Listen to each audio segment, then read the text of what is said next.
السلام عليكم، اخباركم ايه؟ النهارده ان شاء الله هنعمل وصفه حلو مع بعض. عباره عن جاتوهات كده ظريفه وطعمها حلو جدا. النتيجه بتاعتها روعه والطريقه سهله قوي. مش هنعملها بطريقه الاسبونج العاديه او الكيك الاسفنجي، لا هنعمل طريقه تانية في الخلاط. طريقه سريعه ونتيجتها مضمونه. اوكي، تعالوا نشوف مع بعض المكونات. معانا طبعا دقيق 300 جرام، ومعانا 500 جرام لبن، معانا سكر بودر، معانا 4 بيضات، يعني لو البيض عندك مش كبير هنحط 5. ومعانا هنا كوبايتين الا ربع زيت، 5 معالق لبن باودر، ومعانا معلقه بيكنج باودر، معلقه ونص كبيره، ومعلقه كبيره خل، وطبعا فانيليا.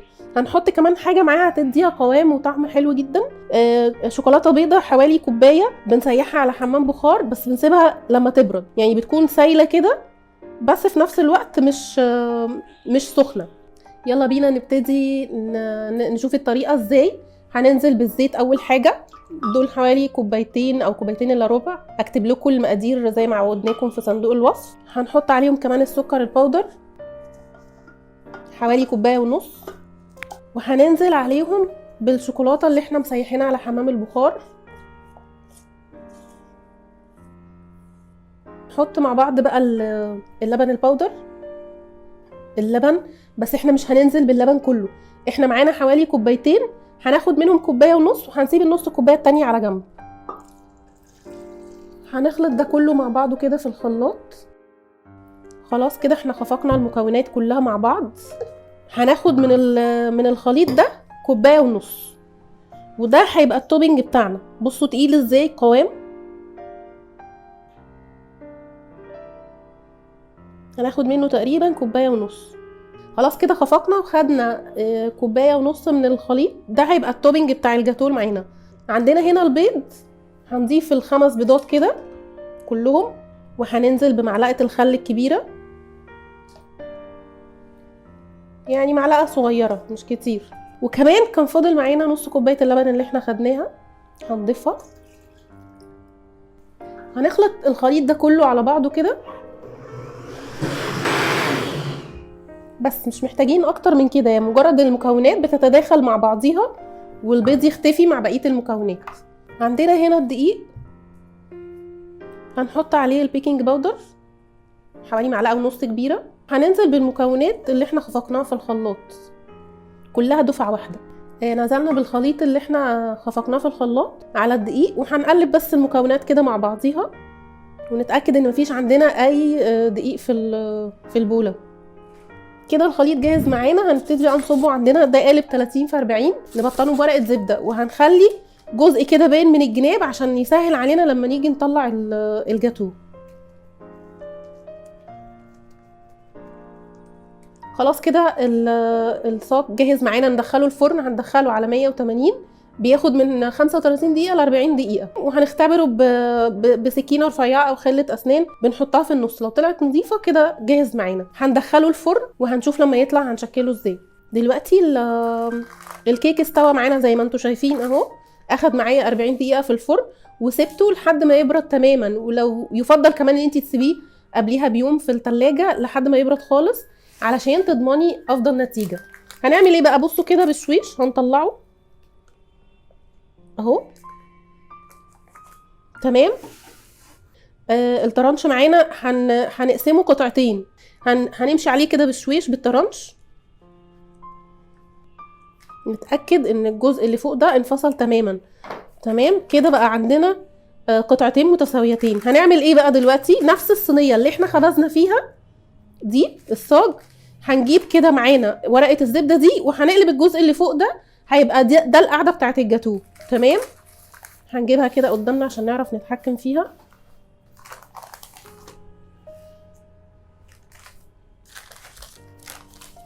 وبشويش جدا كده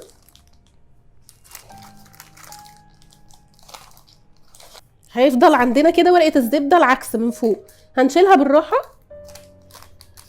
بالجزء التاني اللي هو فاضل معانا.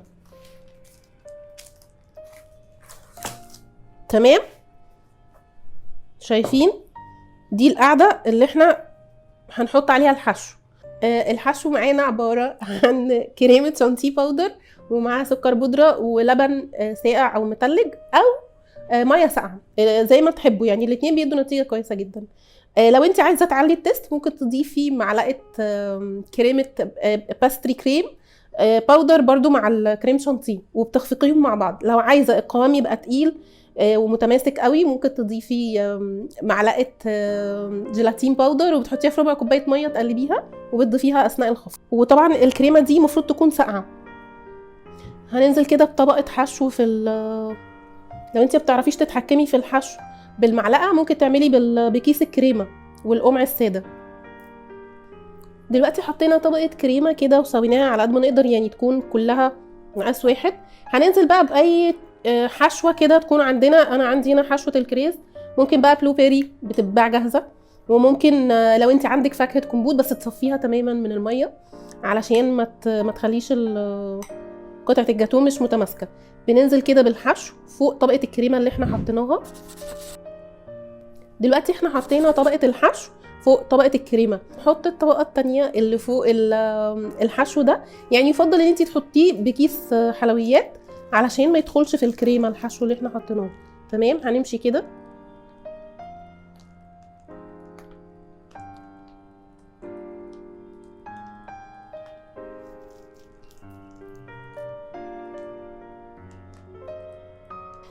دلوقتي احنا حطينا طبقه الكريمه زي ما اتفقنا فوق الحشو.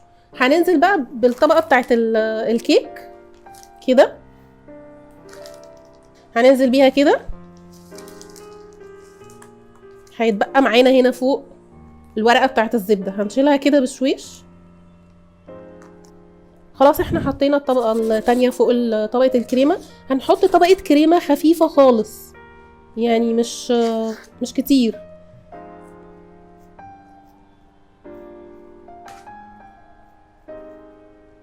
احنا دلوقتي حطينا طبقه كريمه رفيعه خالص فوق اخر طبقه كيك، وفردناها على قد ما نقدر. احنا محتاجين طبقه ما تكونش تخينه.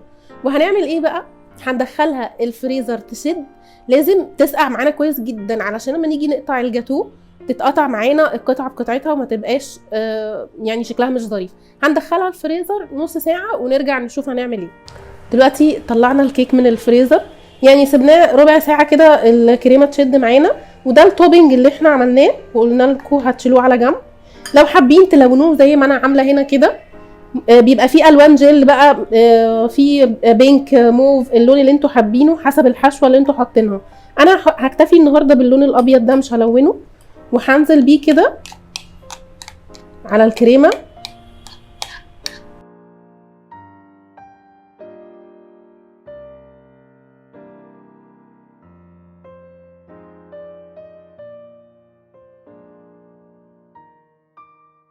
دلوقتي بعد ما حطينا التوبينج وسويناه كده بالسباتولا هندخله تاني الفريزر يشد، يعني ربع ساعه او نص ساعه حسب حراره الجو عندك. هندخلها وبعد كده هنشوف هنعمل فيها ايه. طلعنا كده معانا الكيك من الفريزر بعد ما شد شويه. طبعا انتوا ممكن تسيبوه فتره، كل ما بنسيبه كل ما هتديكي نتيجه افضل. هنشوف بقى هنقطعه ازاي. احنا هنقطع كده، يعني مفروض ان القطعه بتبقى عرضها 4 سنتي او 5 سنتي بالكتير، ما بتزيدش عن كده. بنمشي بالطرنش كده. في حاجه تانية، احنا هنا عندنا الطرنش بننزله في ميه سخنه وبعد كده بنمسحه معانا في فوطه او منديل علشان يقطع معانا كويس. ولو في الجناب هنا كده زيادات ممكن نشيلها قبل ما نقطع.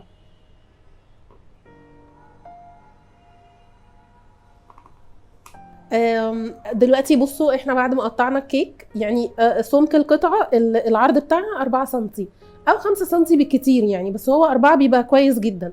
قطعناها كده وهنبتدي بقى، يعني ممكن تعملوهم كلهم تزوقوهم مره واحده، وممكن تطلعوا قطعه قطعه تعملوها. احنا هنعمل يعني الاتنين مع بعض. هنشوف هنعمل ايه. دي نفس الكريمه بتاعت الحشو بس احنا حطينا عليها لون بينك كده علشان نغير شويه. بصوا هنعمل ايه بقى. هنيجي هنا كده ننزل ورده،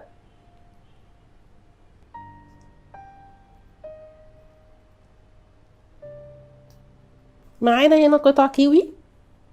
طبعا بقى انتوا بتحطوا الفاكهه اللي انتوا حابينها، يعني اي فاكهه بتفضلوها بتحطوها، والصيف بيبقى فاكهته كتير جدا.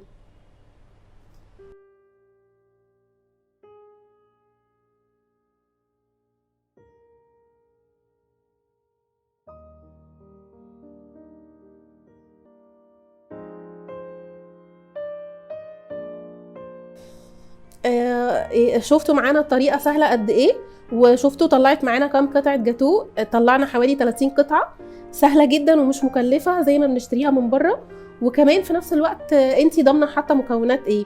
اتمنى تجربوه. لو في اي حاجه وقفت معاكم ما تنسوش تكتبوا لي في الكومنتات، ويا ريت لايك وسبسكرايب عشان انزل لكم وصفات جديده ان شاء الله باستمرار.